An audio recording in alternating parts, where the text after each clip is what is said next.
In the last 6 years, just in London alone, 7,000 sort of historic family-owned shops have closed down, and that's just in 6 years. So, with that in mind, what's your favourite clone high street shop and why? My favourite clone high street shop has got to be, I think it would have been the gadget shop. I think they've closed down now. But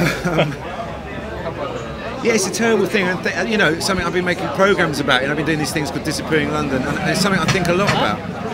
But I was reading in I think Portobello Road, they're trying to find a way of establishing the fact that not just buildings should be preserved in some way, that what goes on in those buildings could be preserved. You know, the amount of money that gets spent saving country houses and, you know, very beautiful palaces could maybe be rechanneled into keeping family businesses going. Because for 90% of the time I've seen these places close, and there are a million of them around here, that Camise is shutting here, the Italian place up there.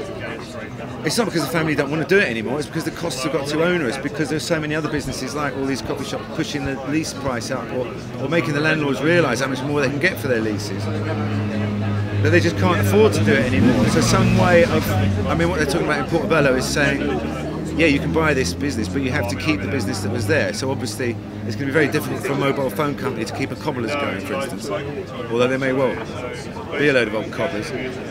So I think there's got to be something along those lines, yeah, because you know, business is business, and obviously, in the very truest sense of the word, all these family businesses have survived because they've been the best at what they are. But certainly in the last 5 years, in my lifetime, it's the speed of progress, if you want to call it such, has been so phenomenal. It's really out of control. And there's that great Homer Simpson sketch, isn't he, where he's walking down the high street and every shop is a Starbucks, and there's one that's for sale. He goes up to the end of the road, he walks back down, it's a Starbucks. But that is the way it's becoming, yeah, homogenised big mess of rubbish. Thanks for that. This is the final question. We're thinking of, I don't know if you've ever seen this programme, Secret Millionaire, where a millionaire philanthropist spends a week with a couple in a housing estate or a council estate, and then at the end of it says, oh, well, here's a cheque for 10 grand. We're thinking of doing a similar thing called Secret Philosopher.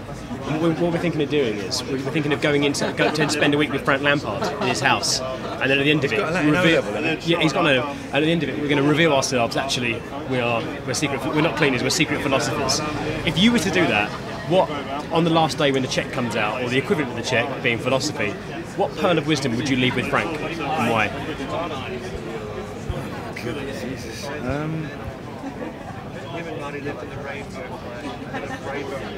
Just a little bit of gentle advice for him in any direction. I know you're a Chelsea fan, so yeah, it's difficult. Be careful what we say. Yeah, I don't know him well enough to give him any philosophy. I mean, I find it.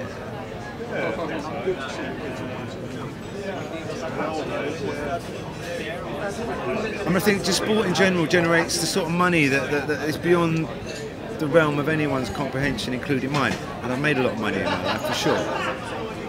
And then to still be quite so petulant and sort of angry when you're playing the sport that you supposedly love so much always seems to me unnecessary. But I'm not talking to Frank, I'm talking to all Premiership footballers. Yeah, there seems to be a lot of anger still when they're doing the job that they supposedly would do if they weren't being paid. And they'd be paid a lot of money.